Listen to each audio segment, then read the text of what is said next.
सबसे पहले तो मैं अप्रिशिएट करना चाहूँगा कि जब ये 100 दिन रहे थे तो ही हार्डली स्पोक। अब इन्होंने बात नहीं की थी, लेकिन अब ये बात करते हैं, is out of the shame. और जब बंदा बोलने लगता है, बात करने लगता है, तो प्रॉब्लम सॉल्व हो जाता है, क्योंकि वो हर एक से एक डिसेंट तरीके से बात करने लगता है। तो एक तो ये बात, मसला बोलने से हल होगा। और अगर देखा जाए कि इंसान की ज़िंदगी दुनिया में आने के बाद बनाने के लिए अभी तक जो दुनिया में सिस्टम है वो कितना वसी है, कोई आप में से बताएगा? वैसे नॉर्मली सिस्टम ज़िंदगी बनाने का वो किस किस्म का होता है? जिस बच्चे को दुनिया में तशरीफ़ लाने का मौका मिलता है और वो बहुत ही नामसाद हालात में इस दुनिया में आता है, तो उस बच्चे के लिए क्या प्लान बनाया जाता है कि यार इन्हों एक बहुत लाजवाब बंदा बनाना है? क्या प्लान होता है नॉर्मली?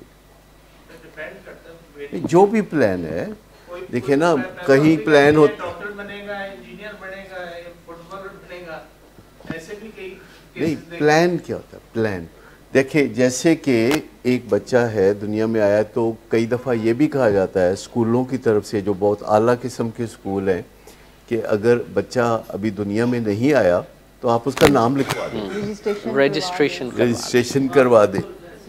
फिर वो कहते हैं कि जब वो दुनिया में आ जाए तो 2-3 साल उसे घर में ये पढ़ा दें, किसी एकेडमी में भेज दें। पहले तो होता था 4-5 साल की उम्र में सीधा स्कूल, जिसे प्राइमरी एजुकेशन कहते थे। प्राइमरी का मतलब है जिसे पीछे कुछ नहीं, स्ट्रेट प्राइमरी एजुकेशन। तो मुझे बताइए कि अब वो नर्सरी है, प्रेप है, फलां है, उसके बाद फिर प्राइमरी एजुकेशन है, तो टोटल कितने के सालों का प्लान होता है जिसमें, अच्छा अभी बच्चे की ज़िंदगी ख़राब नहीं हुई, न्यूट्रल है, न्यूट्रल गियर में दुनिया में आता है। अभी उसने कोई चर्च पीनी शुरू नहीं की, कोई ऐसा तो नहीं बच्चा जो दुनिया में आके तो मतलब आए दुनिया में पहले से चर्च पी रहा है। इसके इम्कानात बहुत रेयर ही होंगे, हाँ है तो। लेकिन मुझे बताइए कि उस बच्चे की जो न्यूट्रल है ज़िंदगी को बनाने के लिए, उसके माँ बाप क्या प्लान बना रहे होते हैं? ड्यूरेशन क्या होती है उस प्लान की? क्योंकि जितने भी गोल्स होते हैं या टारगेट होते हैं, उसमें दो चीज़ें हैं, गोल क्या है, टारगेट क्या है, कितनी देर में पूरा होगा। मिनिमम आई गेस 22 इयर्स का तो प्लान उन्होंने बनाया होता है मिनिमम। ये उस बच्चे के लिए है जो प्राइमरी में जाना, यानी जो अभी रॉ है, न्यूट्रल है, कोई खराबी का मामला नहीं। अभी से शीदा नहीं मिला, हाँ जी, अभी कोई ऐसी बात नहीं हुई। और उसके लिए 22 इयर्स का प्लान है। और उसके बाद हम उससे क्या एक्सपेक्ट करते हैं जी? नहीं, क्या एक्सपेक्ट क्या करते हैं कि उसका क्या प्रोडक्ट हमें फाइनली मिल जाए? क्या क्या क्या प्रोडक्ट चाहते हैं आफ्टर 20 इयर्स? क्या प्रोडक्ट चाहिए? पहली एक्सपेक्टेशन तो ये होती है कि जैसे उन्होंने प्लान किया एग्जैक्टली वैसे ही होगी हर चीज़। चलो हो गई, मतलब क्या चाहते हैं? मुख्तलिफ शोबे हैं, आया वो डॉक्टर बनेगा, इंजीनियर बनेगा, MBA करेगा, लॉ करेगा, कुछ करेगा, इंजीनियरिंग करेगा, पुलिस में जाएगा, या जज बनेगा बेटा, या क्या होगा?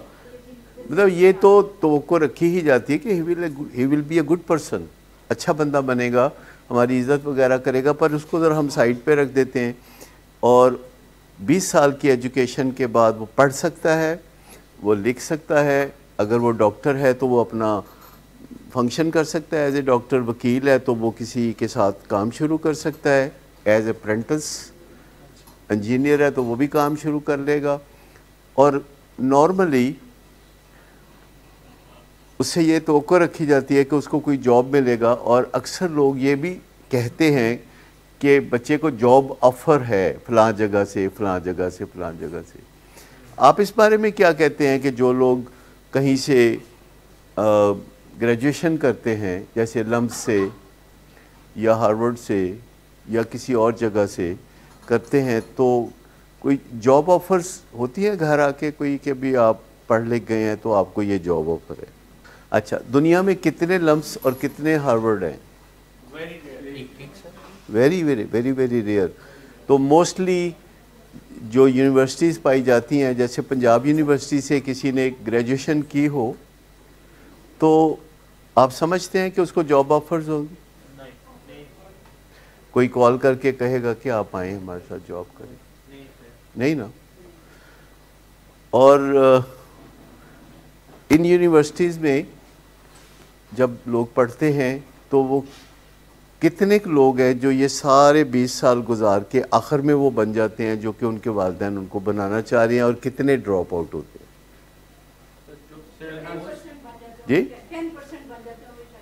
10%। वेरी वेरी गुड जी। 90% ड्रॉप आउट करते हैं। यानी आखिरी फीते को छूते नहीं हैं 80%, और 16% ऐसे होते हैं जिनके बस फीता करीब ही होता है पर वो यही हिम्मत आ देते हैं, और 4% होते हैं जो फीते को छू लेते हैं और वो अमली ज़िंदगी में आते हैं। फिर उनके अंदर भी कुछ कामयाबी मिलती है, कुछ कामयाबी नहीं मिलती।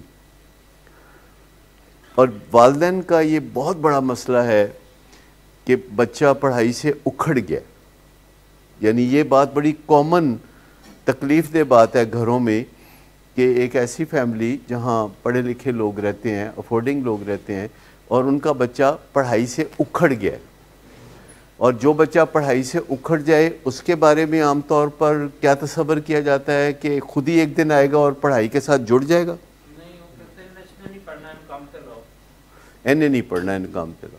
यूजुअली वो बच्चा कहाँ काम पे लगता है?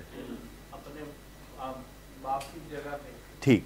मैं कल गया हुआ था फिरोज़पुर रोड पे, कुछ शॉपिंग करनी थी। वो एक पिंजरा बनाना था अपनी वो लाडली बिल्ली का, तो उसके लिए को मुतल्लिका सामान लेने गया। तो मैं जितने दुकानदारों के पास गया तो वहाँ उनके साहबजादे दुकान को हैंडल कर रहे थे, चला रहे थे। और जो बातचीत मेरी हुई उससे मुझे अंदाज़ा हुआ कि वो पढ़ाई से उखड़े हुए थे, और ज़्यादातर फैमिली वाले उनको फिर अपने काम में कहीं एडजस्ट कर देते हैं, और बीडन रोड पे, हाल रोड पे, फिरोज़पुर रोड पे या माल रोड पे कहीं किसी दुकान पे जब वो काम करते हैं तो अच्छी आमदनी आती है। मुझे काफ़ी अरसे के बाद कल जाने का इत्तेफाक हुआ तो मैंने देखा कि पहले की निस्बत चीज़ें बहुत लाजवाब आ गई हैं। पहले जो एक ऑर्डिनरी चीज़ें होती थी सैनिटरी की या फर्नीचर की या घरों की, अब वो मेयार नहीं रहा। मेयार बहुत ऊंचा चला गया, बहुत ही ऊंचा मेयार हो गया। इम्पोर्टेड चीज़ें होती हैं, चूँकि हमारे पास डॉलर बहुत ज़्यादा है तो कहीं ना कहीं तो हमने ठिकाने लगाने ना डॉलर। तो मुझे समझ लगी हमारे डॉलर जाते किधर है, क्योंकि वो सारी इम्पोर्टेड चीज़ें थी। मसलन 70,000 रुपये पर मीटर की टाइल, 70,000 रुपये। एक ऐसा मुल्क जिसमें दुनिया का बेहतरीन मार्बल पाया जाता है, उसको लोग टाइलें बना के तो भेजते हैं। ये 70,000 वाली टाइल में कोई बहुत आला टाइल की बात नहीं कर रहा, ये मामूली। सर मेरा तो आपकी बात सुन के तरह ही निकल गया। अभी नहीं। यानी आप कह रहे हैं कि इससे भी महंगी? नहीं नहीं, इट स्टार्ट्स हियर।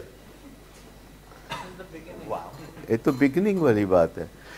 अब आप मुझे बताइए, कंपैरिजन हो गया सारा कि ये हमारा नॉर्मल सिस्टम है, उसमें जो बच्चे यूनिवर्सिटी से ग्रेजुएट करते हैं वो माँ बाप के साथ क्या सलूक करते हैं, अपने बीवी बच्चों के साथ क्या सलूक करते हैं। मुझे एक दो दफ़ा इत्तफाक हुआ यूनिवर्सिटी स्टूडेंट से बात करने का, और मैंने उनसे पूछा कि इस बात का कितना इम्कान है कि आप में से कोई अपनी बीवी पे हाथ उठाएगा। तो एक ने भी नहीं कहा कि नहीं, इस बात का कोई इम्कान नहीं कि मैं हाथ उठाऊंगा। ज़्यादातर ने कहा कि फिर मार खाने वाली गल करेगी तो फिर मार खाएगी। यानी अगर मार खाने वाली बात करेगी, जिसका फैसला भी बंदा खुद ही करेगा कि मार खान वाली गल है कि नहीं है। कितने % वालिदैन है जो अपने बच्चों पे हाथ उठाते हैं? ठीक। अच्छा मुझे बताइए कि अपने प्यारे बच्चे पे हाथ उठाना कितना मुश्किल काम है, कैसे उठाते हाथ, कितना मुश्किल काम है। और जिस बीवी को ब्याने के लिए 200-250 बंदा लेके जाते हैं, उसके ऊपर हाथ उठाना कितना मुश्किल काम है। लेकिन बहुत सारे मुश्किल काम आसान हो जाते हैं जब इर्द गिर्द हो रहे होते हैं। जो चीज़ हमारे इर्द गिर्द हो रही है, इट लुक्स सो नॉर्मल। जो हमारे इर्द गिर्द हो रही है इसका मतलब है कि ठीक ही तो होगी। हमारे मिरर न्यूरॉन है, हमारे सोशल सिस्टम है, इसके मिरर न्यूरॉन है। मिरर न्यूरॉन जो है वो कहते हैं कि अगर कोई चीज़ माहौल में हो रही है तो अज्यूम करो कि वो ठीक हो रही है, और they are not for a bad purpose. Mirror neuron इसलिए नहीं है कि आपको ख़राब करें, मिरर न्यूरॉन इसलिए है कि वो आपकी लर्निंग को फास्ट करते हैं, फास्ट ट्रैक पे लर्निंग हो जाती है। अब आपके लिए कितना इम्पॉर्टेंट हो जाता है कि आप ऐसी कंपनी में उठे बैठे कि आपके मिरर न्यूरॉन अच्छी चीज़ पिक करें, कितना इम्पॉर्टेंट हो जाता है, क्योंकि मिरर न्यूरॉन अच्छी और बुरी चीज़ों को इक्वल इम्पॉर्टेंस देते हुए पिक करते हैं। यानी मिरर न्यूरॉन है। अगर मिरर न्यूरॉन ना होते तो हम जो ज़ुबान 3 साल में सीखते हैं घर में, वो शायद हम 15 साल में भी ना सीखते। मिरर न्यूरॉन बहुत इम्पॉर्टेंट है, पर इसके साथ इम्पॉर्टेंट है कि फिर आप उसे इस्तेमाल किस मकसद के लिए करते हैं। मिरर न्यूरॉन्स को बुरी सोबत में रहेंगे तो बुरा असर होगा। इधर तो अब मैं कहना ये चाह रहा हूँ कि आप अपने ईमान से बता दें कि हमारे स्कूल, कॉलेज और यूनिवर्सिटी से कितने लोग निकलते हैं जिनको देख के दिल खुश हो जाए। जी, मेरे साथ बहुत कम लोग ही हैं, कुछ गिने चुने ही होते हैं। एक लंबी इन्वेस्टमेंट, माँ बाप काम छोड़ के बच्चे को स्कूल छोड़ते हैं, काम छोड़ के वापस लेके जाते हैं और बच्चे को लालच देते रहते हैं कि तुम पढ़ोगे तो तुम्हें ये मिलेगा, तो तुम पढ़ोगे तो तुम्हें वो मिलेगा। और जो टीचर्स होती हैं स्कूल की, वो बच्चे की गाल पे वो स्टार बनाती रहती हैं, बच्चा खुश हो जाता है, घर जाके स्टार सबको दिखाता है। आखिर में मुझे बताइए कि जब यूनिवर्सिटी से वो निकलते हैं, मैं अभी बिल्कुल उन बच्चों की बात नहीं कर रहा कि जो बुरी सोबत में पड़ गए या जो ड्रग्स में पड़ गए, उनको बीच में साइड पे रख दीजिए। बाकी जो बुरी सोबत में नहीं पड़े और ड्रग्स में नहीं पड़े और उन्होंने ड्रॉप आउट होने का भी मौका खो दिया, उन्होंने एजुकेशन मुकम्मल कर ली, वो बन गए डॉक्टर, वो बन गए इंजीनियर, पुलिसमैन, फौजी, जज, सीईओ, पायलट, वो बन गए। मैं बिल्कुल भी बात नहीं कर रहा कि वो नशा भी कर रहे हैं, अभी वो अलग छोड़ दें। तो मुझे ये बताइए कि कितने के लोग आपको पढ़े लिखे देख के तो दिल खुश हो जाए कि यार तालीम बहुत अच्छी चीज़ है। जी, फिंगर टिप्स पे हैं। अगर आप किसी सरकारी अफसर के पास जाएं या किसी डॉक्टर के पास जाएं, किसी इंजीनियर के पास जाएं, 2-4 दफ़ा मिले जुले, जो काम है आप उसका जिक्र करें, तो अल्टीमेटली आप कैसा महसूस करते हैं? नॉट सो प्लेजेंट, मायूसी का सामना होता है। अब आ जाइए उधर जो ड्रॉप आउट हो गए, और ड्रॉप आउट होने की कोई ना कोई साइकेट्रिक वजह होती है। That's very strange. लोग समझते हैं कि लोग ऐसे ही ड्रॉप आउट हो जाते हैं। लोग ऐसे ही ड्रॉप आउट नहीं होते। जो पढ़ाई छोड़ते हैं मैट्रिक में या एफए में या बीए में, they have something serious in the brain, कुछ ना कुछ मसला है उनके साथ, और हम उनको ज़ोर लगाना शुरू कर देते हैं कि वो पढ़े पढ़े पढ़े। तो मुझे ये बताइए कि अगर आप किसी किन्नों को प्रेस करें तो उसमें से क्या निकलेगा? कौन सा जूस? किन्नू का जूस। अच्छा, अगर हम और जोर लगाएं थोड़ा सा फिर भी जी, अच्छा थोड़ा और जोर लगा दें। जोर लगाने से तो बात नहीं बनेगी ना। जिस चीज़ के अंदर जो होगा वही प्रेस करेंगे तो वही निकलेगा ना। पहले तो हमें इस चीज़ को भी मद्देनज़र रखना है। और जो यूनिवर्सिटी में कंटिन्यू करते हैं, जैसे कि अच्छी यूनिवर्सिटियों की मैं बात कर रहा हूँ, हार्वर्ड की, ऑक्सफोर्ड की, कैम्ब्रिज की और लम्स की बात कर रहा हूँ, आपको लगता है कि यहाँ के लाइक फाइक स्टूडेंट कितनी जल्दी सिगरेट पीने का फ़ैसला कर लेते हैं? कितनी जल्दी चरस पीने का फैसला कर लेते हैं। और अब तो मैट्रिक के अंदर अंदर कुछ स्कूलों में बच्चे शराब पीने का फैसला कर लेते हैं, जो कि एक बड़ा रिस्की फैसला है। 10% लोग जो शराब पीते हैं वो अल्कोहलिक बन जाते हैं, जो 10% शराब पीते हैं, यानी जो शराब पीते हैं उनमें से 10%। और सारी एजुकेशन के बावजूद उनके माँ बाप के साथ अच्छे ताल्लुकात नहीं होते। वो दुनिया में हर एक की बात मानने के लिए तैयार हैं, माँ बाप की बात मानने के लिए तैयार नहीं हैं। वो ब्रांडेड चीज़ें इस्तेमाल करते हैं क्योंकि कोई रिकमेंड करता है, जो रिकमेंड करता है उसकी बात मान लेते हैं, जिससे कोई रिश्ता नहीं होता। माँ बाप की बात नहीं मानते। कितने खामद हैं जो बीवी की बात नहीं मानते, बस बाकी इधर उधर सबकी बात मान लेते हैं। और कितने लोग हैं जो अजनबियों से मिलते हैं तो बहुत अच्छा मिलते हैं, अंकल आंटी भाईजान प्लीज़ शुक्रिया, लेकिन जब माँ बाप से या घर में किसी को मिलते हैं तो उनका ये लबो लहजा नहीं होता कि थैंक यू, आपने हमारे लिए ये किया, बहुत शुक्रिया, जीते रहें आप। अपने माँ बाप को कितने फ़ीसद लोग हैं जो अपने माँ बाप को जीने की दुआ देते हैं? झिझक नहीं होती, बैगेज होता है, baggage. There is a baggage, यानी आप यूँ समझें कि हमारी कमर उस बैगेज से, उस वज़न से दोहरी हो रही होती है जो कई सालों में इकट्ठा हुआ होता है। और ये सारी दुनिया में है, पाकिस्तान में नहीं है। दुनिया में बाकायदा रिसर्च होती है। और अमेरिका में 18 साल की उम्र तक पहुंचते हुए माएँ अपने बच्चों को 18,000 दफ़ा बताती हैं कि तुम कितने निजिस हो, कितने तुम बुरे हो, कितने तुम नाअहल हो, और तुम डॉग फेस हो, और तुम ये हो, और तुम वो हो।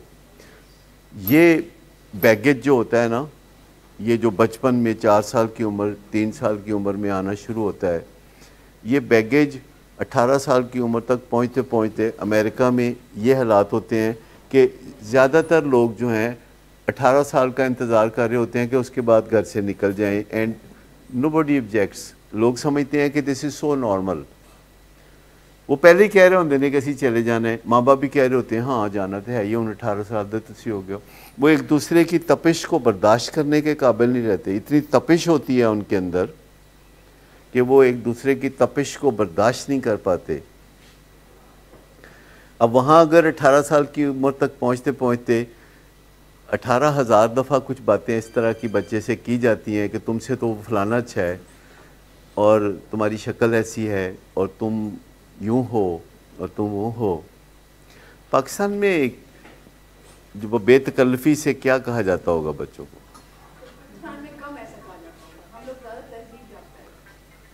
क्या ख्याल है, पाकिस्तान में कम कहा जी? नहीं, ना कम ना ज़्यादा, कम ना ज़्यादा, हम फ़र्ज़ कर लेते हैं कि एक जैसा।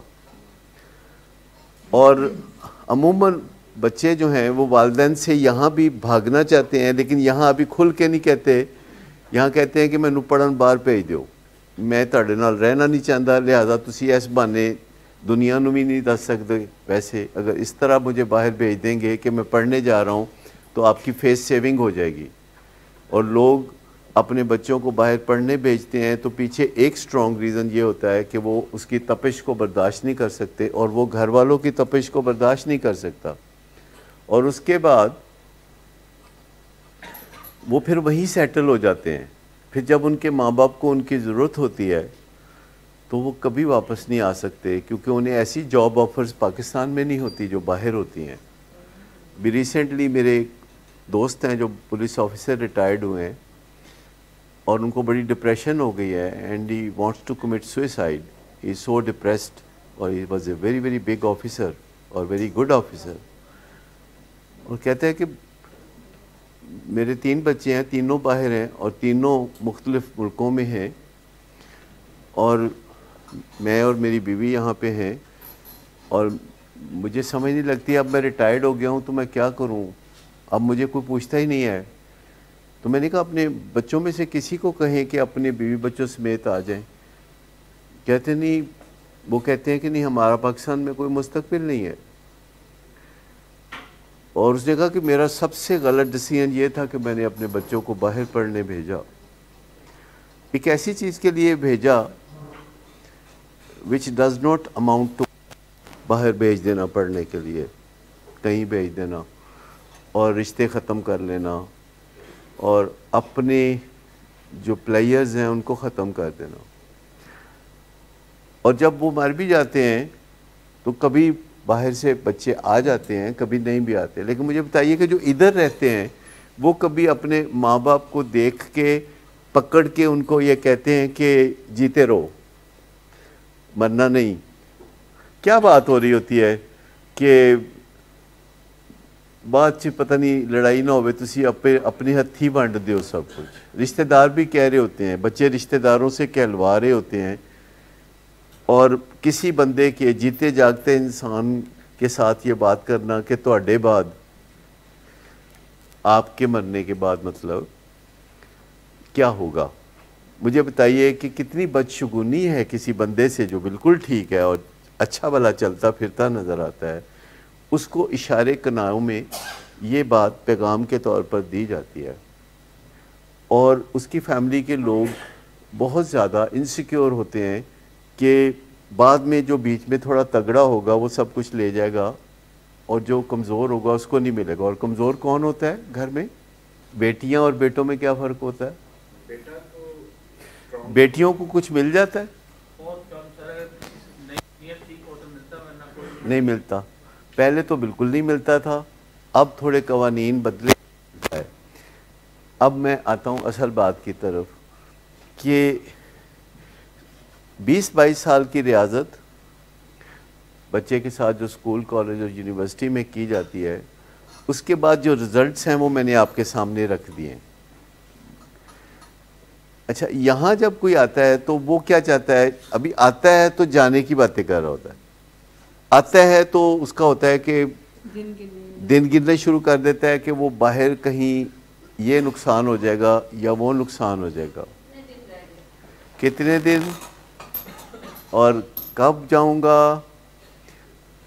और फिर हमारे साथ बातचीत करते करते उनके अंदर तब्दीलियां आनी शुरू होती हैं और कोई एक, फिर दूसरा, फिर तीसरा, फिर चौथा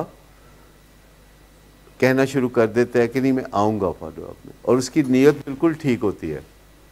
लेकिन वो बाहर जाता है तो उसको एक बंदा मिलता है जो कहता है कि हुंते तो ठीक है, हुंते तेन जान की ज़रूरत ही कोई नहीं। एंटी काउंसलिंग शुरू हो जाती है। फिर उसको दुनिया की दिलचस्पियां नज़र आने लगती हैं, उसको मज़ेदार चीज़ें नज़र आने लगती हैं और वो जो ज़िंदगी बनाने का एक प्रोसेस है उसमें इतनी दिलचस्पी नहीं लगती। हमारी कोशिश होती है कि इसको दिलचस्प बनाएं आपके लिए, क्योंकि जिस चीज़ में मज़ा नहीं आएगा वो चीज़ जारी नहीं रहेगी। याद रखें, जिस चीज़ में मज़ा नहीं आता वो चीज़ जारी नहीं रहती। मज़ा आना चाहिए। जिस जॉब में मज़ा नहीं आता वो जॉब जारी नहीं रहेगा। किसी चीज़ में जब मज़ा नहीं आएगा तो वो जारी नहीं रहेगा। मज़ा आना ज़रूरी है। अच्छा, महज किसी चीज़ में पैसा हो तब भी लोग जॉब जारी नहीं रखेंगे। मज़ा आना ज़रूरी है। किसी जॉब के बारे में किसी का तसव्वुर हो कि चलो मज़ा तो नहीं आता, पैसे तो आते हैं ना, नो, हो ही नहीं सकता। आपको पता है कि नशे के इलाज में जो लोग प्रोफेशनल्स काम करते हैं उनके काम करने का एवरेज टाइम स्पैन कितना है? 7 ईयर्स। और उसके बाद वो नक्को नक आ जाते हैं। नशे के जो मरीज़ हैं उनके माँ बाप तो उन्हें नहीं छोड़ते, लेकिन और लोग मौका लगे तो उन्हें ज़रूर छोड़ देते हैं। माँ बाप नहीं छोड़ते, लेकिन उनके मुआलिज सोचते हैं कि तो बड़ा औखा काम है, तो बहुत गल्लां सुननियाँ पैंदियां, बहुत इनके साथ ऐसा होता है वैसा होता है, और वो उस मज़े को हासिल करने से पहले ही नको नक आ जाते हैं जो कि कामयाबी के बाद आ सकता है। मुझे वक्तन फ़ौक्तन अब रिसेंटली ये फिनोमेना बहुत हो गया है कि मुझे पेशेंट्स मिलते हैं और दोस्ती की दावत देते हैं या दोस्ती की बात करते हैं। 2 दिन पहले मुझे एक पेशेंट मिला जो कि रिकवरी में है, थोड़े ट्रबल में है, माँ बाप के साथ भी थोड़ी उलझन रहती है। कहते हैं डॉक्टर साहब मैं अजीब सी बात करने लगा हूँ, लेकिन मैं कर रहा हूँ कि क्या आप मुझे अडॉप्ट कर सकते हैं? और मुझे बहुत अच्छा लगा। वैसे तो मैं चाहता हूँ कि जिनके हीरे हैं उन्हीं के पास रहें, लेकिन मतलब किसी बंदे की ये बात करना, और बड़े दिल से उसने बात की, क्योंकि अब्बा से खड़का छोटा मोटा रहता है और उससे अब्बा भी तंग होता है और बच्चा भी तंग होता है। तो ये बातें, इस तरह की मिलती जुलती बातें होती हैं। और फिर जब जो ठीक हो जाते हैं, जब किसी को 5 साल हो जाते हैं, तो फिर वो बहुत ज़्यादा एक चाहत और मोहब्बत और विजडम के साथ आगे बढ़ते हैं, क्योंकि जो स्ट्रीट में उन्होंने एक्यूमुलेट की होती है विजडम, वो नशे की ज़िंदगी में उन्हें बर्बाद करती है, तो वही विजडम नशा छोड़ने के बाद उन्हें आबाद करती है। ये बड़ी स्ट्रेंज चीज़ है कि एक बंदा चला नहीं रहता।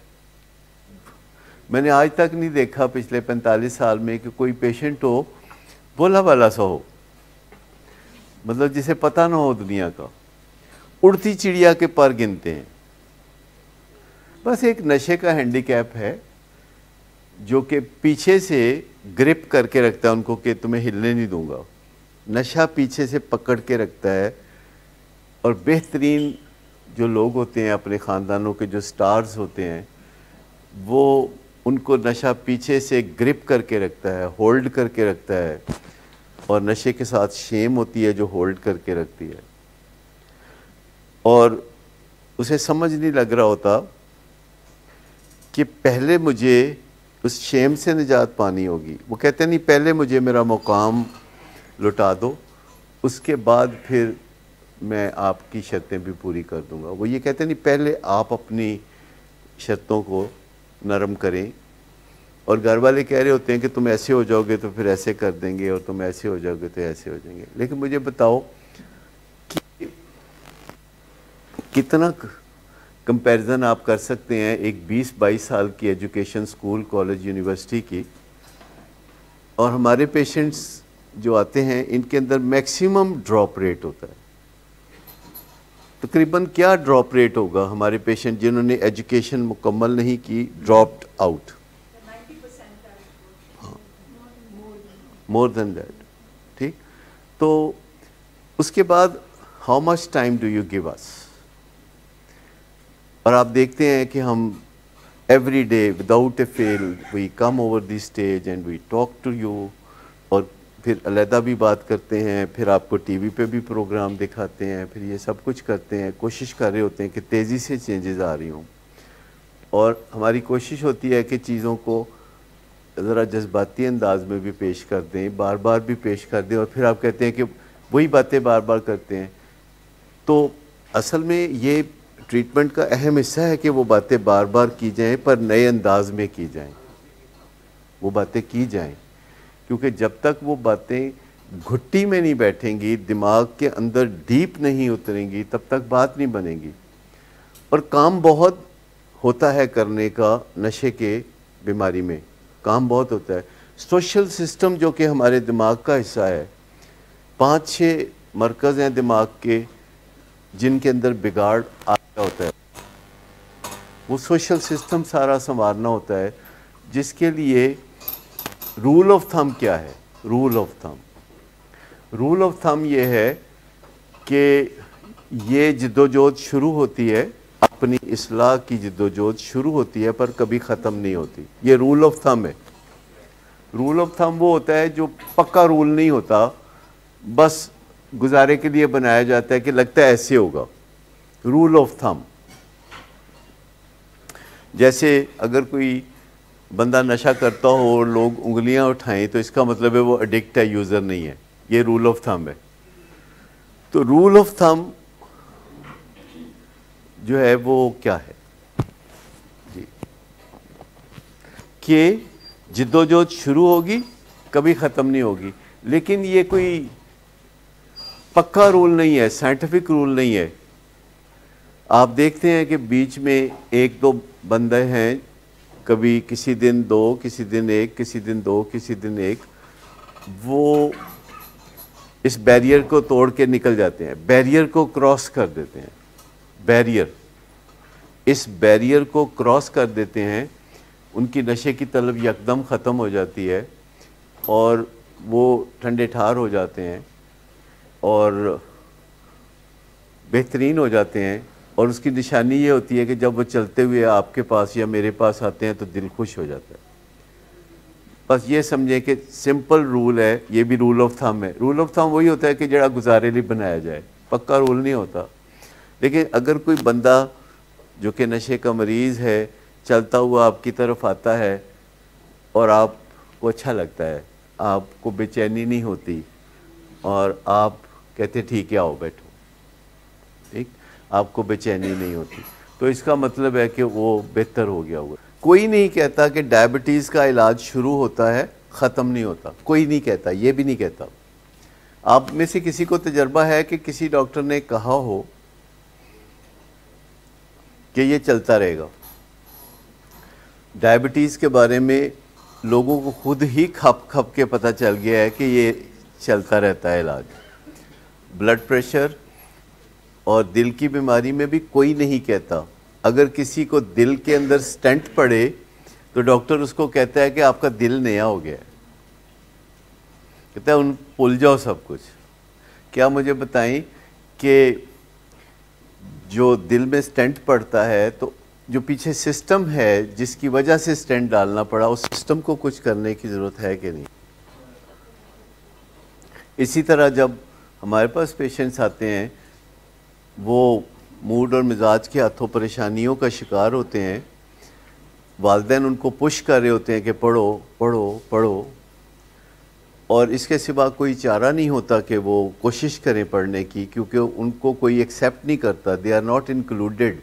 अगर कोई बच्चा शुरू में ही कह दे कि मैंने नहीं पढ़ना तो ही विल बी एक्सक्लूडेड दूसरे बच्चों से और मुआशरे से, लिहाजा वो एक प्रिटेंड करता रहता है कि मैं स्टूडेंट हूँ। तालीम कितनी भी ज़बरदस्त चीज़ हो, कितनी भी ज़बरदस्त नेमत हो, अगर घर में लड़ाई फसाद का बायस बनती है फिर नहीं। नुक्ता आप समझ गए कि कोई चीज़ कितनी भी वैल्यूएबल हो,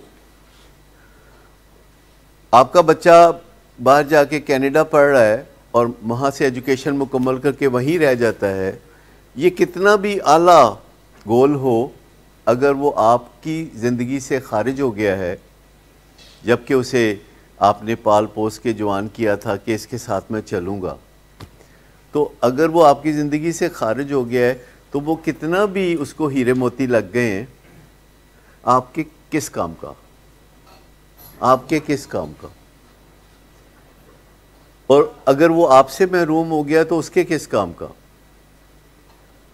यानी ह्यूमन बीइंग एक सोशल एनिमल है और ये एक दूसरे के बगैर, रिश्ते नातों के बगैर नहीं रह सकते। जानवरों में भी थोड़ा थोड़ा इंस्टिंक्ट होता है, जानवरों में भी आपने देखा कि परिंदे भी इकट्ठे उड़ते हैं और उनके दरमियान कोई टेलीपैथिक राब्ता होता है कि वो इकट्ठे उड़ते हैं।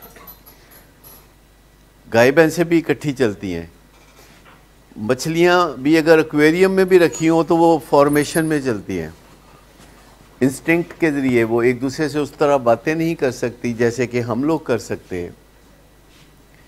तो आप अंदाज़ा करें कि अगर कीड़े मकोड़े भी एक दूसरे के साथ मिल के चलते हैं, अगर चींटियाँ भी एक लाइन बना के चलती हैं, तो इंसानों को फिर आप कैसे तसव्वुर करेंगे कि वो तन्हाई की ज़िंदगी चाहें। और जूं ज़िंदगी में कोई रिश्ते खोना शुरू करता है तो उसकी ज़िंदगी से खुशियाँ भी साथ ही निकलती चली जाती है। देखें, जब कोई बाहर जाता है माँ बाप समेत और बच्चे भी जाते हैं तो माँ बाप के दिल से पाकिस्तान नहीं निकलता और माँ बाप के दिल से इस्लाम नहीं निकलता, और बच्चों के हालात डिफरेंट हो जाते हैं और उनके दरमियान क्लैश पैदा हो जाता है, और जिस घर में क्लैश हो जाए उस घर से खुशियाँ रूठ जाती हैं। देखिए, प्रायोरिटी सही करनी है। जैसे मुझे कई दफ़ा कोई पेशेंट कहता है कि जी मैं अब पढ़ना चाहता हूँ, मैं कहता हूँ पढ़ो, किसी ने रोका है। लेकिन ये ख्याल रखना कि जो अपनी रिकवरी है, ये जो आपका फॉलोअप प्रोग्राम है, उसकी कॉस्ट पे नहीं। कहते नहीं बिल्कुल नहीं, वो मैं करूँगा सही। आप तीसरे दिन आके कहता है कि वो मुझे कुछ छुट्टियां चाहिए, मैंने जो एंट्री टेस्ट देना है यूनिवर्सिटी में दाखिले के लिए, जो एंट्री टेस्ट देना है, तो उसके लिए मुझे कुछ छुट्टियां दे दे फॉलो अप से। मैं कहता हूँ ये तो पैकेज में शामिल नहीं था, ये तो तय नहीं था। आपका ये कहना जाहिर करता है कि आपके नज़दीक प्रायोरिटी नंबर 1 एजुकेशन है और मे बी प्रायोरिटी नंबर 2 जो है वो रिकवरी है। मुझे बताएं कि इससे क्या फ़र्क पड़ेगा अगर प्रायोरिटी नंबर 1 एजुकेशन है और प्रायोरिटी नंबर 2 रिकवरी है। एजुकेशन रहेगी ना रिकवरी रहेगी, दोनों में से कोई चीज़, क्योंकि हमारा जो दिमाग है ना वो प्रायोरिटीज़ पे बहुत काम करता है। कल एक खातून आई हुई थी मशवरा करने, मशवरा बुनियादी तौर पर मैं शमाइला से करने आई हुई थी, तो मेरा बीच में 15 मिनट का एक इनपुट चाहिए था। और उनका जो दिमाग है वो ओसीडी की बीमारी में मुब्तला था, और ओसीडी की बीमारी में जो उनका मसला था वो था हाथ धोने हैं, सफाई सुथराई पे लगे रहने और इस बारे में मंसूबे बनाते रहने। और ससुराल में रहते हुए अगर कोई रिश्तेदार आ जाए या सास आ जाए या ननंद आ जाए तो उसको बहुत बुरा लगता था कि देखो मैं इतने अच्छे गोरख धंधे में फंसी हुई हूँ तो ये बीच में आके पूछ रही है कि तुम्हारा क्या हाल है। तो मैंने इसे बताया, मैंने कहा देखो तुम्हारी प्रायोरिटी नंबर 1 ये है कि ये जो सफाई सुथराई का जो मंसूबा है बैन अवी, आपने इस पे फोकस करना है और आपने इसके बारे में सोच विचार करनी है। और आपके दिमाग में हर वक्त ये मुकदमा चल रहा है जिसमें आप वकील इस्तगासा भी हैं, आप वकील सफाई भी हैं, आप जज भी हैं। और when you are so busy in 3 roles and suddenly आपकी ननंद आ जाती है और कहती है कि भाभी क्या हाल है, तो उसको उसमें से बड़ी मुश्किल से कुएं से निकल के उसको कह रहे मैं ठीक हूँ या किसी तरीके से, और नंद को ये मैसेज मिल जाता है कि शी इज़ नॉट हैप्पी। और वो कह रही थी कि मैं चाह रही हूँ कि कोई ऐसी जगह हो जहाँ मेरी प्राइवेसी हो, ससुराल में कोई ऐसी जगह हो जो मेरी प्राइवेसी हो। मैंने कहा ताकि आप अपना ये जो धंधा है जो दिमाग में आपने चलाया हुआ है वो चलता रहे। तो मैंने कहा कि ये आपकी प्रायोरिटी नंबर 1 है, ओसीडी, सफाई सुथराई या कोई वहम या कोई वसवसा या कोई इनसिक्योरिटी या कोई मामला जिसके ऊपर आप हर वक्त सोचते रहना चाहते हैं। But there are things that you need to do at that point in time. कुछ चीज़ें हैं जो कि अर्जेंट हैं, कुछ चीज़ें हैं जो कि अर्जेंट हैं, जो आपकी तवज्जो मांग रही हैं। किसी को मिलना है, ड्यूटी पे जाना है, ड्यूटी से आना है, लेकिन वो दिमाग का गोरख धंधा कहते हैं बस थोड़ी की देर में मुकदमा जो है वो अपने फितरी अंजाम को पहुंच जाएगा और जज साहब फैसला सुना देंगे और उसके बाद फिर देखेंगे दूसरी तरफ तवज्जो करें। 4 पॉइंटेड फार्मूला में क्या हाल हम बताते हैं जिससे बहुत सारे लोग फ़ायदा उठाते हैं कि आपकी जो प्रायोरिटी नंबर 1 है उसको आपने बनाना है प्रायोरिटी नंबर 2, और एक प्रायोरिटी नंबर 1 है जो कि इस वक्त प्रायोरिटी नंबर 2 है, उसको प्रायोरिटी नंबर 1 बनाना है। और वो क्या है? नेक्स्ट आइटम इन दी एजेंडा, आपके एजेंडे का अगला आइटम, आपकी मौजूदा जिम्मेदारी, something that is urgent and important, something that is urgent and important. कोई आ गई है, उभर के सामने आ गई है, और उसके लिए अगर आप किसी ओसीडी को इस तरह ख़त्म करना चाहें कि उसको आप स्नब करना चाहें, अगर आप उसको प्रेस करना चाहें दीवार के साथ, उसको अगर आप परे दिक्कत देना चाहें, अगर आप उसको रिजेक्ट करना चाहें, अगर आपको दूर फेंकना चाहते हैं आप उसे, तो क्या होगा? वो और ज़ोर से आएगी और चिमटेगी। जैसे कोई बच्चा माँ बाप को चिमटा होता है कि मुझे ये लेके दे, मुझे लेके दे, मुझे लेके दे, तो माँ बाप उसको कहते हैं अगले महीने इंशाल्लाह ला देंगे। इसको क्या कहते हैं? अगले महीने चुट्ठी मुट्ठी लारा देना। तो बच्चा कहता है लो जी वादा हो गया, तो अगले महीने पे बात चली गई। इसको लारा कहते हैं, जो कि आम जिंदगी में हम दूसरों को लारा लगाते रहते हैं, और लारा लगाना बहुत बुरी चीज़ है। लेकिन जो चीज़ें आम जिंदगी में बहुत बुरी होती हैं, बाज़ औक़ात मेडिकल फील्ड में वो बहुत अच्छी होती हैं। लिहाजा OCD को हम लारा लगाने के लिए कहते हैं कि आप उसे बोलो कि तुम्हें मैं बाद में सुबह 10 बजे देख लूँगा, अभी मेरी मजबूरी को समझो, अभी मुझे इधर तवज्जो देनी है, अभी मैंने हाथ धोने की बजाय नंद को तवज्जो देनी है। लेकिन जब मेरी नंद चली जाएगी तो मैं फ़लाँ टाइम पे फिर तुम्हारे पास वापस आऊँगी या आऊँगा और तुम्हें तवज्जो दूँगा, तुम्हें प्रायोरिटी दूँगा। और ये लारा वर्क करता है, उससे केमिकल चेंज हो जाते हैं, उससे बिहेवियरल चेंजेस आती हैं और ये लारा एक थेराप्यूटिक एफर्ट या इलाज का हिस्सा बन जाता है। आम जिंदगी में कई दफ़ा बहुत बुरी चीज़ें होती हैं, लेकिन इलाज के हिस्से के तौर पर वो बहुत अच्छी चीज़ें होती हैं। मुझे बताएं, किसी को सुई चुभोना आम जिंदगी में कैसा है? Very offending. किसी को टीका लगाना जिसके पेट में दर्द हो रहा है, किसी को छुरी मार देना पेट में कैसा है? और एक सर्जन जब पेट काटता है आपका 8 इंच का कट लगाता है, हेल्प।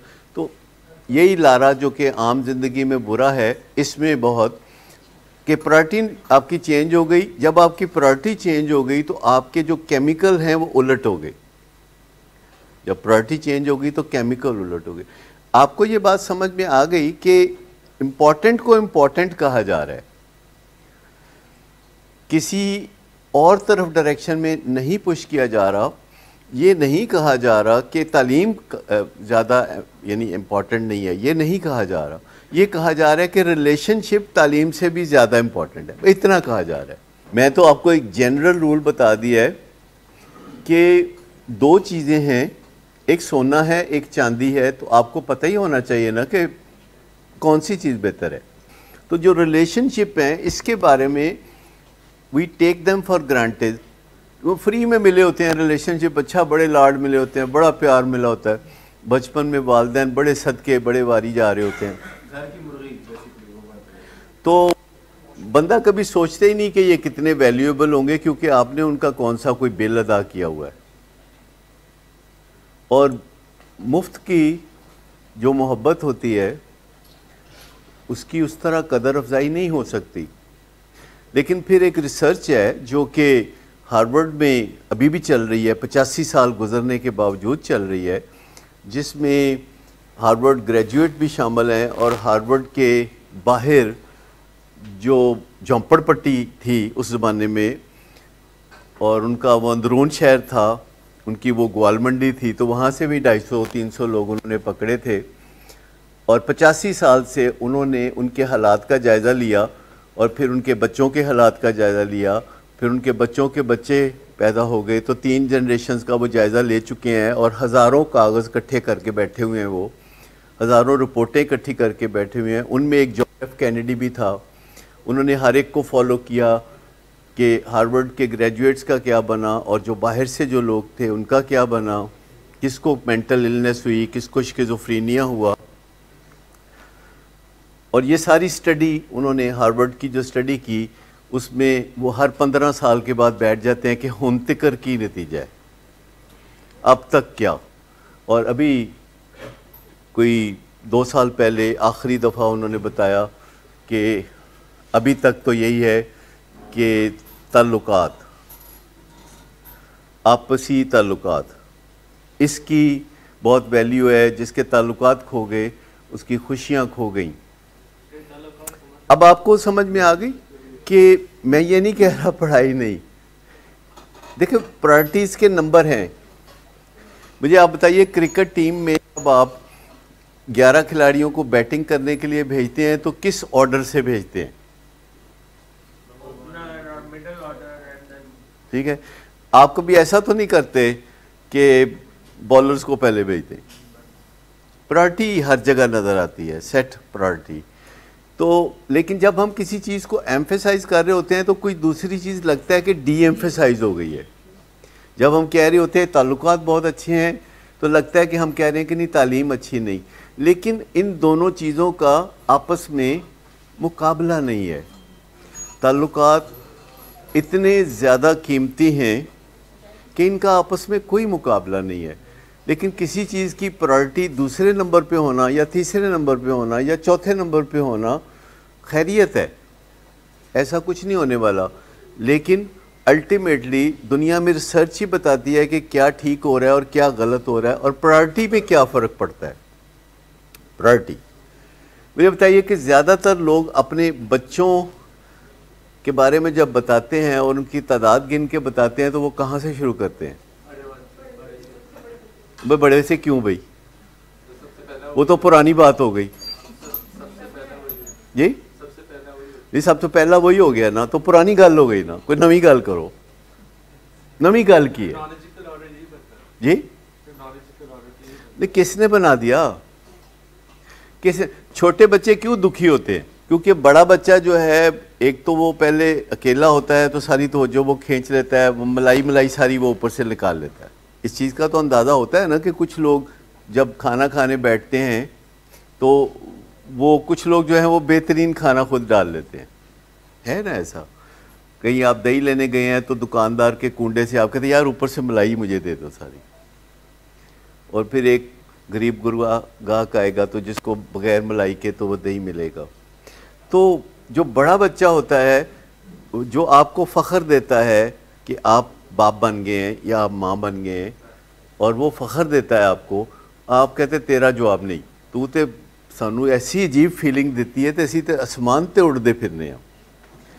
और फिर एक और बच्चा आता है तो वो कहते तुम भी अच्छे हो, और फिर एक और आता है होते रोज़ ही हो रहा है, अब खैर है, तो मैं वो फिर उस तरह उनका नहीं। और अक्सर छोटे बच्चे की तालीम भी रह जाती है।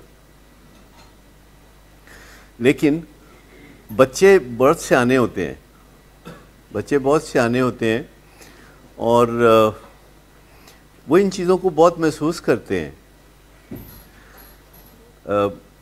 मेरी बड़ी बेटी की कल सालगिरह थी, शी हैज़ टर्न्ड 45, और मैंने उसे सुबह सवेरे मैं अपना कोई काम कर रहा था तो 7 बजे के करीब, तो उसने देखा कि मैं ऑनलाइन हूँ तो उसने अपनी तस्वीर भेज दी जो कि उसी वक्त शायद उतारी थी, सेल्फी। तो मैंने उसे कहा कि हैप्पी बर्थडे। उसने कहा आपको याद है? मैंने कहा मैं कैसे भूल सकता हूँ। मैंने कहा कि तुम इतनी जल्दी उठी हुई हो? कहती हाँ मैं कॉलेज जा रही हूँ, she is a professor of gynaecology. तो कहती मैं तो इसी वक्त जाती हूँ, मैं तो about to reach to my college. तो मैंने कहा अच्छा तुम्हें जीती रहो, खुश रहो, ये सारी बातें मैंने वो लिख के उससे उसी तरह की। और बाद में फिर मुझे पता चला कि वो बच्चों के दरमियान जो है कोई बात होती है तो उनको पता चला कि अब्बू मुझसे गिनती शुरू नहीं करते, वो उधर से शुरू करते हैं, दूसरी तरफ से, यानी नीचे से गिनती शुरू करते हैं। जो अब्दुर्रहमान मेरे साथ काम करता है, ही इज़ काउंटेड फर्स्ट। और फिर जो दूसरी बच्ची यूके में है और मेडिकल ग्रेजुएट है, पोस्ट ग्रेजुएट है, डायबिटीज़ स्पेशलिस्ट है, तो दूसरे नंबर पे वो आती है क्योंकि मेरा उसके साथ इंटरेक्शन बहुत है। I am looking forward her to come here and take hold of diabetics institute.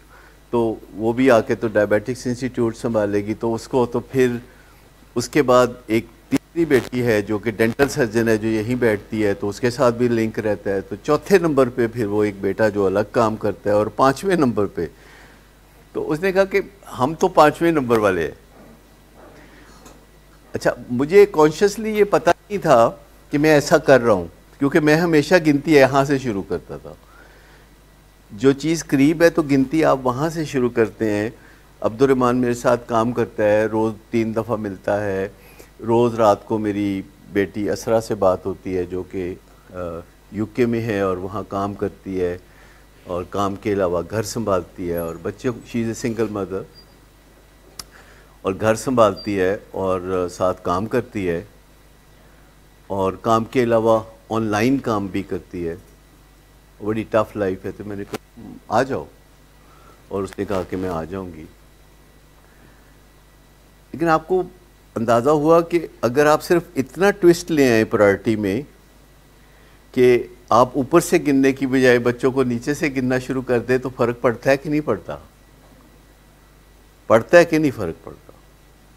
तो जब आप प्रायोरिटी चेंज कर देते हैं, तो आपकी प्रायोरिटी चेंज हो गई कि ठीक है, नशा भी एक चीज़ होती है, पर मेरे माँ बाप की जो वैल्यू है, जो उनकी प्रेजेंस है, ये जो उनकी ब्लेसिंग है, ये है मेरी प्रायोरिटी।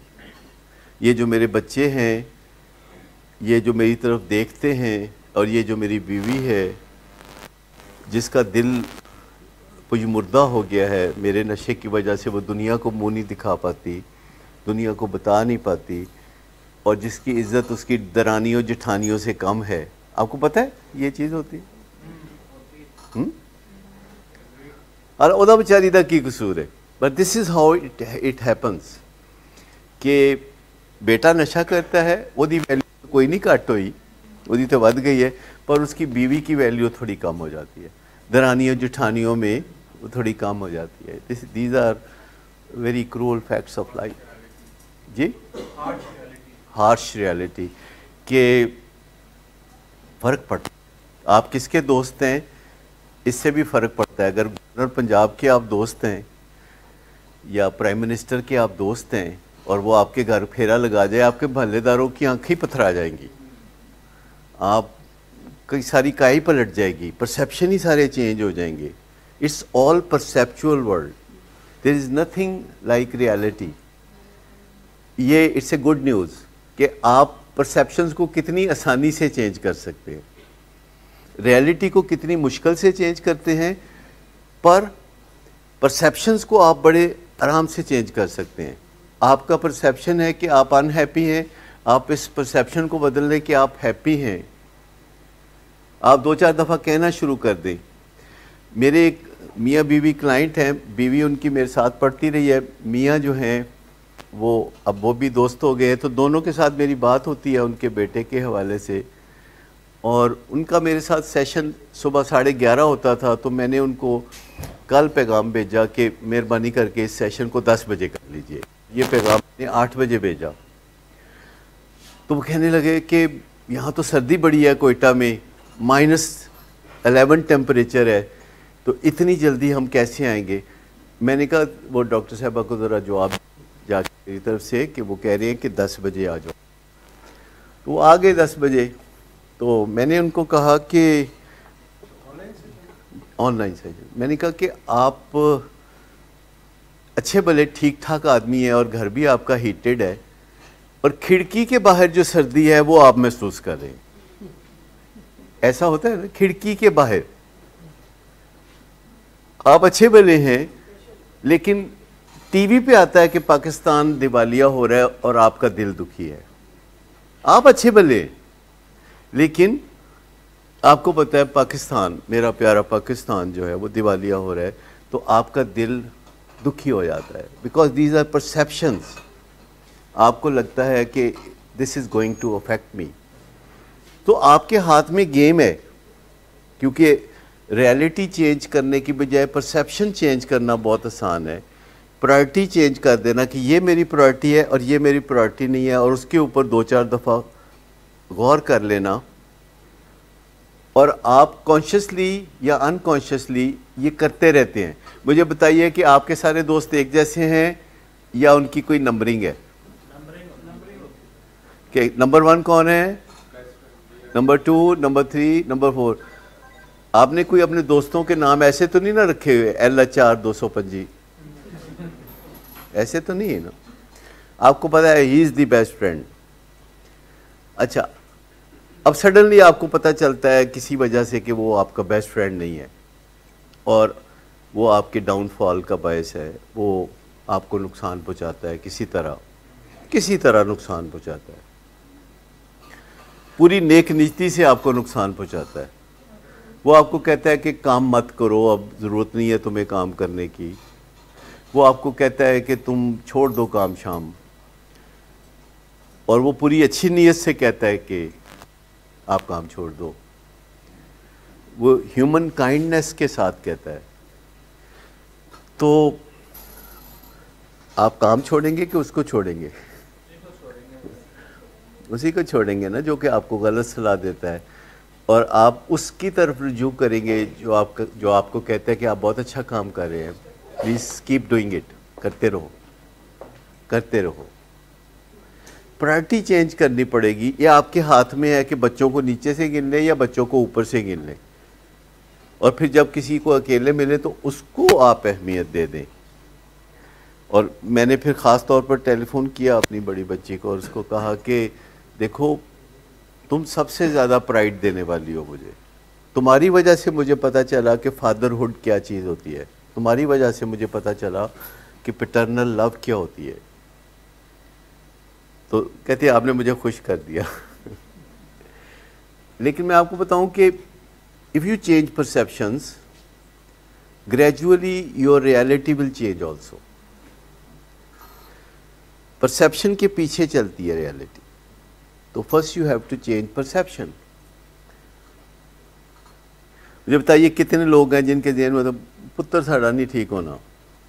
आपकी बात नहीं कर रहा, इस शहर में जो बच्चे नशा करते हैं उनके वालिदैन का जनरल आइडिया क्या है?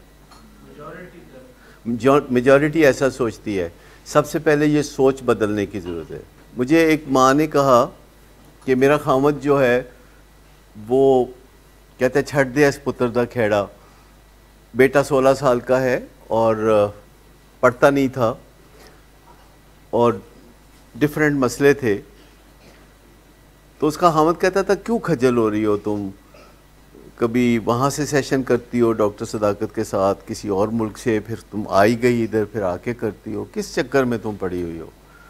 मैंने कहा मुझे कोई मसला नहीं, अगर डॉक्टर सदाकत मेरे लिए हेल्पफुल साबित नहीं होंगे तो I will go to another person, I will go to another country. मैं दुनिया के उस पार चली जाऊंगी। इस बच्चे के लिए मैं बिल्कुल इस जो कायनात का कोई भी हिस्सा है तो उसके वहाँ चली जाऊंगी। That was the faith. और बच्चा पढ़ने लगा, वो बड़ा फर्स्ट क्लास स्टूडेंट हो गया है। अभी वो उसके अंदर बहुत सारी चेंजेस आ गई हैं। There is always a difference, क्योंकि जब आप काम करते हैं और साइंटिफिक काम करते हैं तो कभी यहाँ कभी वहाँ कभी किसी जगह चेंज आती है और आप उसको एंजॉय करते हैं। आप उस एंजॉयमेंट को सोच भी नहीं सकते जो हमें महसूस होती है। आप समझते हैं कि हमारी जान बड़ी को मुसीबत में फंसी हुई है? कतई नहीं। लोग मुझे देखते हैं, मेरे घर के मुलाजम तरस खाते, सवेरे 5 बजे उठ के तुसी बह जाते हो, या इस तरह की बहुत सारी बातें लोग करते हैं। कभी वॉक करते हैं, कभी कुछ करते हैं। तो मैंने कहा कि it is an automatic act, ये खुद ब खुद हो रहा होता है। कभी को फ़ोन आ रहे होते हैं, कभी मैं फ़ोन कर रहा होता हूँ, but there is one common factor that's going always, like there is continuous enjoyment.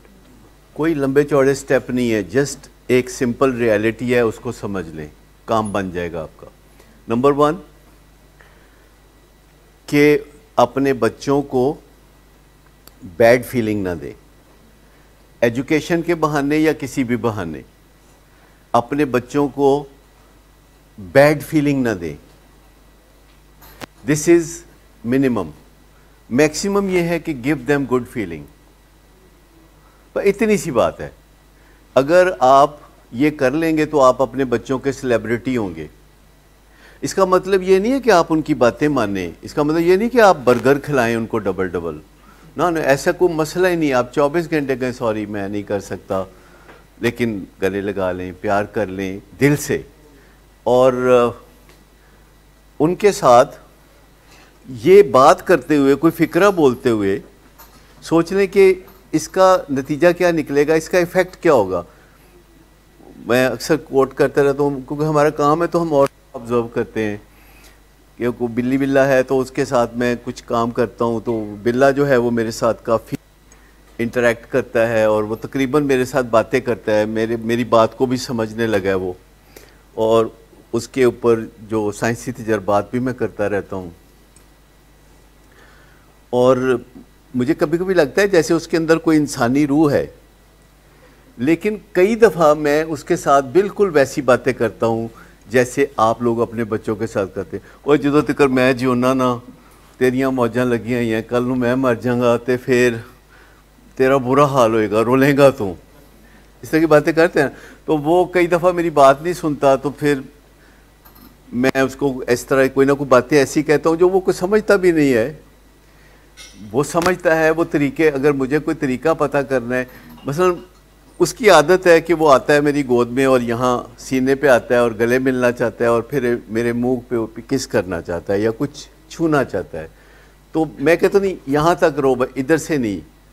दूसरी बात यह कि पीछे बेड के हेड के ऊपर आके मत बैठो, वहाँ मेरी किताबें पढ़ी हैं, किताबां दे उत्ते जाके तो बह जाता है। तो मैं हवाड़ निकालता था, क्या करते हो तुम, ये तुम्हें समझ नहीं आती, जब तुम्हें तमीज़ नहीं है तो तुम मेरे कमरे में क्यों आते हो, इस तरह की बातें। फिर मैंने कहा कि गूगल पे सर्च करके देखता हूँ।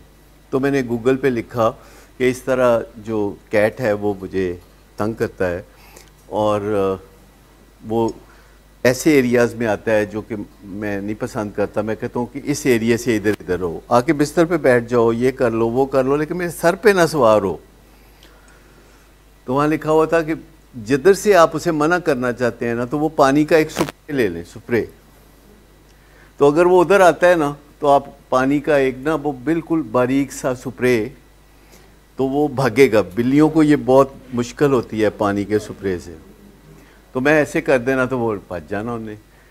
2-3 दिन के बाद अब मुझे स्प्रे नहीं करना पड़ता, अब मैं वो पकड़ता हूँ तो उस एरिया में जाना उसका काफ़ी कम हो गया है। वैसे हो है बहुत बेकैंद समझ दो, बेकैंद हो जो कहना नहीं मानता ना, अपनी मर्जी बड़ी करता है। वो 2 हिस्से हैं, चूँकि वो बिल्ली के बच्चे हैं 5, तो उससे सेपरेट उसको किया हुआ है। लेकिन वो मैं जब भी आता हूँ ना, वो उस हिस्से से कोई ना कोई ब्रेक ओपन करके तो वो बिल्ली और 5 बच्चों वाले हिस्से में आया होता है। यानी कई दिन से मैं ये जद्दोजहद कर रहा हूँ कि किसी तरह मैं इसको रोकूँ। यानी जो वहाँ आने जाने के रास्ते हैं, किसी में कपड़े ठोंस देना, किसी में पिलो ठोंस देना, किसी में कुछ कर देना, पक्के कर देना, उधर ईंटें रख देना। नहीं, उधर वो एक आउटर है और एक इनर है जहाँ वो पहले इकट्ठे रहते थे, तो जो उसको आउटर में रखा हुआ है विद ऑल फैसिलिटीज़। लेकिन वो उसको पता चल गया कि इधर आने से मना करते हैं, तो वहाँ पहले एक एग्जॉस्ट फैन लगा हुआ था ताकि एसी दोनों जगह हवा दे। तो उसने एग्जॉस्ट फैन को तोड़ के तो आ गया, और गोल एग्जॉस्ट फैन था, तो मैंने उसके अंदर कंबल घुसा दिया, मैंने कंबल भी निकाल दिया। फिर मैंने कंबल घुसा के ईंट रख दी। यानी आप अंदाज़ा करें कि जैसे घरों में ना लड़कियों लड़कों में फ़र्क होता है। मतलब लड़के सुनते नहीं, कहते हैं नहीं डिफाई करना है आपको। लड़की 4 चंब खा के ते बह जाती है सड़ कुड़ के। तो माँ बाप की अगर कोई बात मान लेता है तो वो बच्चियाँ मान लेती हैं, लड़के तो कहते हैं ला सको गल भला। तो इस तरीके से वो, लेकिन हर रोज़ मेरा तजर्बा आगे बढ़ता रहा और अब कल रात से उसको उधर आने का मौका नहीं मिला, क्योंकि मैंने वो शीशे का जो सुराख था मैंने शीशा ही चेंज करा दिया। आपको पता है हज़ारों मालूमात गूगल पे मौजूद हैं बिल्लियों के बारे में, कि बिल्लियों के साथ क्या करना है, कब कैसे करना है, किस चीज़ का क्या मतलब होता है, जब बिल्ली ये करती है तो उसका क्या मतलब होता है। बस मैं जाता हूँ तो बिल्ली एक मेरे फिगर ऑफ 8 बनाती है। फिगर ऑफ 8 समझते हैं आप? यानी इधर से आके, इधर से निकल के, इधर से आके, तो फिर इधर से, यानी ऐसे, जिसका मतलब ये है कि वो आपको ओन कर रही है, वो आपको अपना समझ रही है। हाँ बिल्कुल। इसी तरह दीवारों से रगड़ना, वो बिल्ली को यह है यहाँ से गुजरती है तो वो रब करके गुजरती है। हाँ, वो कहते जिथों लंघदियाँ मैं खे के। ठीक, तो ये सारी चीज़ें अगर बिल्लियों के बारे में है गूगल पे, तो मुझे बताइए कि आपके प्यारे बच्चों के बारे में, आपके लाडलों के बारे में, आपके जो स्टार्स हैं उनके बारे में क्या कुछ नहीं होगा जो आपने कभी देखा ही नहीं। आपने कभी देखा ही नहीं।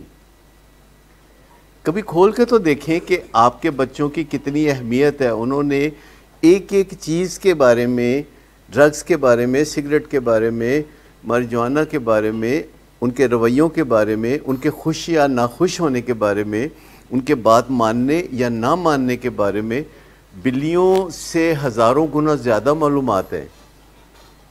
But what if we don't look into that? What if? But what if we do? तो क्या होगा? एक सिंपल सी बात है। मतलब मुझे तो बिल्कुल कोई वजह नहीं नज़र आती कि आपकी ज़िंदगी न बने, पर मेरे खाली सोचने से क्या होगा। ज़्यादा फ़र्क पड़ेगा जब आप सोचेंगे चैलेंज की तरह कि ज़िंदगी बनानी है जैसे भी बने, बेग बोरो स्टील, ज़िंदगी बनानी है। जो नशे की दुनिया में भी तो ये होता है ना, बेग बोरो स्टील, और आखिर में आप कामयाबी से नशा करते रहते हैं बेग बोरो स्टील की मदद से। यही है चीज़ जो कि आप रिकवरी के लिए यूज़ करें और खुशियाँ पाएँ, मज़ा पाएँ असली वाला। आप एक मशहूर कुन ज़िंदगी में जा सकते हैं जिसका फ्रेम ऑफ रेफरेंस आपके पास नहीं है। और मैं आपको बता रहा हूँ कि ऐसा होता है कि मुश्किलात में भी आप खुश रहते हैं और चैलेंजेस में भी आप नॉर्मल रहते हैं, आपको स्ट्रेस नहीं होती, आप लेटे तो फ़ौरन नींद आ जाती है आपको। अभी कल ही मैं अपने एक डेंटल सर्जरी के लिए गया हुआ था और वो मुंह खोल दिया मैंने, बोनट की तरह उन्होंने कोई चीज़ लगा दी जिससे मुंह अब बंद नहीं हो सकता था। तो थोड़ी देर में मैं वाकई सो ही गया और वो हैरान हो रहा था, कहते हैं डेंटल चेयर तो मशहूर है कि अगर आप वहाँ लेटे तो आप बहुत एंक्शस हो जाते हैं, इसका तसव्वुर जो है बहुत एंक्शस करने वाला है। पर अल्हम्दुलिल्लाह मुझे पहले भी तजर्बा हुआ कई दफ़ा कि डेंटल चेयर पे लेटा हूँ, वो रगड़ी कर रहे हैं अपना कुछ ना कुछ, और मैं बिल्कुल तकरीबन half asleep. Not at all, I have no feeling of tiredness. मैं आपको बताऊं कि डे नाइट किसी टाइम पे भी there is no feeling of tiredness अल्हम्दुलिल्लाह। ये मैं आपको बताऊं, थकने का इससे कोई ताल्लुक़ नहीं है। थकावट नींद की दुश्मन है, ये भी मैं आपको बता दूं। ये जो मिथ है कि थकेंगे तो नींद आएगी, थकावट नींद की दुश्मन है। आप सोएंगे जब व्हेन यू फील बेस्ट, आप बेहतरीन महसूस करते हैं तो आप सोएंगे।